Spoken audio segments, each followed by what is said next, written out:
मटकीची उसळ करण्याकरता आपल्या इथे लागेल मटकी। इथे मस्त मोड आलेली मटकी घेतलेली आहे, ते पाहू शकताय। अगदी छान याला मोड आलेले आहेत आणि मोड कसे आणायचे मटकीला ते पण तुम्हाला मी दाखवेल एका व्हिडिओमध्ये। आता आज आपण ह्या मटकीच्या उसळ बनवणार आहोत, मस्त झणझणीत उसळ तुम्हाला मी करून दाखवणार आहे। तर इथे मी पाव किलो मटकी घेतलेली आहे, याला स्वच्छ धुवून घ्यायची आणि मग आपण याला कुकरला एक शिट्टी काढून घेऊया। हे बघा स्वच्छ धुवून घेतली मी आता मटकीला आपल्या।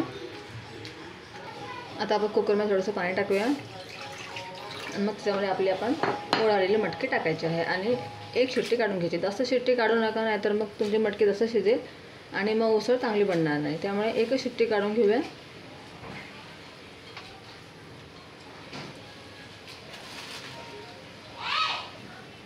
आपण याच्यामध्ये थोडंसं चवीपुरतं मीठ टाकायचं आहे, म्हणजे आपलं मीठ छान त्या मटकीमध्ये लागून जाईल आणि मटकीची उसळ छान लागेल।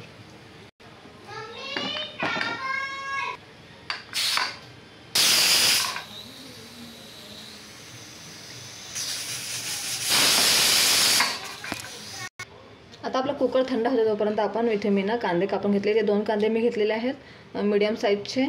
9 ते 10 पाकळ्या मी लसूणच्या घेतलेल्या आहेत, कोथिंबीर घेतली आहे, टोमॅटो घेतले आहे मी एक कापून आणि कढीपत्ता घेतला आहे। आता आपण काय करायचं आहे, आपल्या मटकीच्या उसळीला थोडासा घट्टपणा येण्याकरता मी इथे मसाला तयार करणार आहे। तर आपण मिक्सरचं भांडं घेऊया, त्याच्यामध्ये मी ह्या लसूणच्या पाकळ्या टाकेल, म्हणजे आपली मटकीची उसळ आहे ना तसं जास्त पातळ पण दिसणार नाही आणि थोडीशी तिला ग्रेव्हीचं रूप पण येऊन जाईल आणि ती खूप टेस्टी लागते। थोडी कोथिंबीर टाकूया, थोडं ह्याच्यातला कच्चा कांदा आहे ना आपण तो टाकूया। हे बघा, बाकीचं आपण फ्राय करणार आहोत।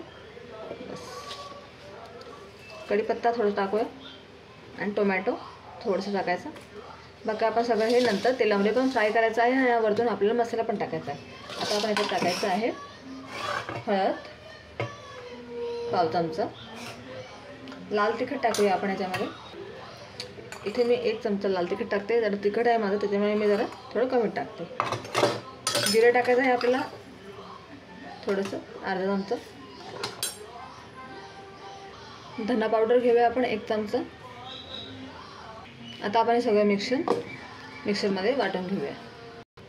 हे बघा अशा प्रकारे मी मसाला वाटून घेतलेला आहे, तुम्ही बघू शकता।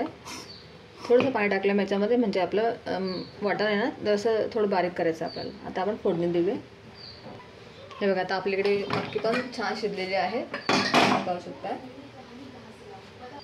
मीठ टाकल्यामुळे आपल्या मटकीला छान टेस्ट पण येते। हे बघा अगदी जास्त पण नाही शिजवायची, थोडीशी नॉर्मल शिजवायची आहे, म्हणजे आपले कोंब पण असे राहतात आणि ही उसळमध्ये पण छान लागते।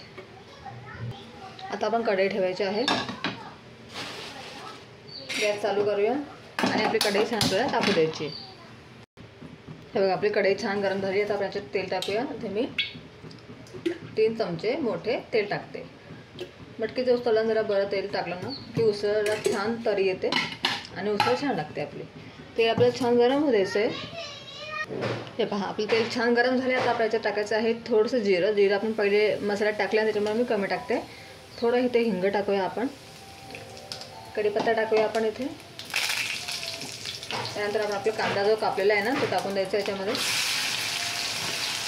कांदा आपल्याला चांगला लाल होऊ द्यायचा आहे, चांगला गोल्डन ब्राऊनपर्यंत आपण कांदा लाल करून घेऊया, मग पुढची प्रोसेस करूया। कांदा आपला लवकर लाल होण्याकरता आपण याच्यात टाकायचं थोडंसं मीठ, कारण की आपण मीठ आपल्या मटकीमध्ये टाकलं आहे त्याच्यामुळे मीठ जरा याच्यात टाकताना जपून टाका। मीठ टाकल्यामुळे आपला कांदा लवकर लाल होईल। बघा कांदा आपला गोल्डन ब्राऊन थोडासा झालेला आहे हलका। आता आपण याच्यात टाकायचं आहे टोमॅटो पण आपल्याला चांगलं घेता याच्यामध्ये। हे बघा टोमॅटो पण आपला छान झालेला आहे तेलामध्ये। आता आपण आपला जो मसाला वाटला होता ना तो टाकायचा आहे। मसाला आपला नंतर टाकायचा आहे, कांदा आणि टोमॅटो चांगलं शिजल्यावर। नाही तर मग तुम्ही जर पहिले मसाला टाकला आणि कांदा आणि टोमॅटो टाकला तर कांदा तुमचा कच्चा राहू शकेल, त्याच्यामुळे आपल्याला पहिला कांदा शिजवून घ्यायचा आहे याच्यामध्ये। आता आपण आपला मसाला तेल सुटेपर्यंत अगदी मिडियम आचेवरती याला छान आपल्याला मसाल्याला होऊ द्यायचा आहे।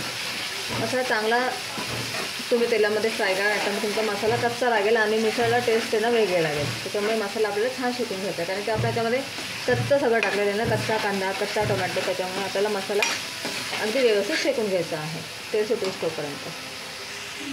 तेव्हा थोडासा मसाला शेकल्यावरती आपल्याला आपलं मिक्सरचं भांडं स्वच्छ धुवून मी त्याच्यातलंच पाणी ते टाकणार आहे आणि आपल्या मसाल्याला चांगलं तेल सुटेस तोपर्यंत आपल्याला अजून 2-3 मिनटं याला आपण होऊ देऊया.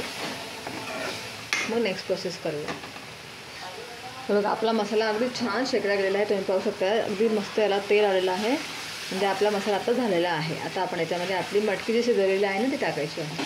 आता मटकीमध्ये ना मी पहिलेच पाणी टाकलं होतं, ज्यामुळे मला वरतून पाणी टाकायची गरज नाही. पूर्ण मटकी आपल्याला शिजवलेली याच्यात ट्रान्सफर करायची. हे बघा पूर्ण मटकी याच्यामध्ये मी टाकून घेतली. आता आपण याला मस्त हलवूया आणि याला आपण मीडियम गॅसवरती चांगली उकळी येऊ देऊया. तुम्हाला हवं तर तुम्ही याच्यामध्ये अजून पाणी टाकून पातळ करू शकतात, पण आता मला एवढं बस आहे. 4 लोकांकरता एवढी मटकीची उसळ पुरेशी आहे. तुम्हाला लागेल तुम्ही ही पातळसुद्धा करू शकतात, तरी पण छान लागेल. आता आपण इथे चांगली उकळी येऊ देऊया. हे बघा आपल्या मटकीची उसळला अगदी मस्तपैकी उकळी आली. इतका सुंदर त्याला खमंग सुटलेला आहे, तुम्हाला मी सांगू शकत नाही. एकदम छान बनलेली आहे. आता आपण याच्यावरती कोथिंबीर टाकूया भरभरून आणि आपलं तयार आहे मटकीची उसळ.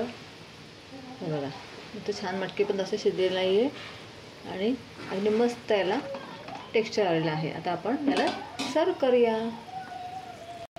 आता आपण मस्त सर्व करूया आपली मटकीची उसळ. बघा मस्त मटकीची उसळ. याच्यावरती आपण कांदा टाकायचा बारीक चिरलेला, टोमॅटो टाकायचा बारीक चिरलेला.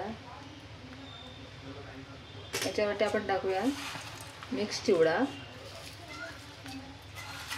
असं टाकून जर तुम्हाला कोणी नाश्ता बनवून दिला ना तर तुम्हाला खूपच आवडेल. आणि याच्यावर मस्तपैकी लिंबाची फोड अशी पिळायची आणि सकाळी सकाळी असा गरमागरम मटकीची उसळ. मस्त टेस्ट आलेली आहे. तुम्ही तुमच्या घरच्यांना सुद्धा खाऊ घाला. अगदी छान लागते, टेस्ट पण छान लागते. मी तुम्हाला सांगितलेली पद्धत तुम्ही नक्की करून बघा. मसाला तुमच्याकडे नसेल तर आपण जसा कच्चा मसाला वाटून तयार केलेला आहे मी, याची टेस्ट पण खूपच छान लागते आणि खूप मस्त लागते. तुम्हाला जर माझी आजची रेसिपी आवडली असेल तर माझ्या रेसिपीला नक्की लाईक करा, चॅनलला सबस्क्राईब करा आणि शेअर करायला तर बिलकुल विसरू नका. बाय.